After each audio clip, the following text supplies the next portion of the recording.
share ko sa inyo yung favorite lip product ko as of the moment. Ito siya. Product to ng brand na Beyond Beautiful. Tinry ko lang talaga to, but then sobrang nagustuhan ko siya. Tapos sobrang mura pa niya. Ito yung presyo niya. Dalawang shade yung binili ko. Meron siyang kasamang ganito, parang spatula. Yun yung Rebel. Tapos ito yung Goddess. Ito yung madalas kong ginagamit.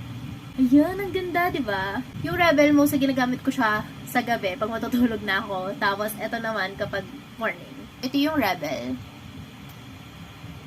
Pink siya. Then, ito yung Goddess. Konti lang guys, kunin nyo. A little goes a long way. Ang gusto ko to kasi sobrang pigmented. Ayan, ang ganda diba? Tapos sobrang long lasting pa nito, as in buong maghapon naglalast siya. Lalo na tong Goddess, kaya sobrang favorite ko to.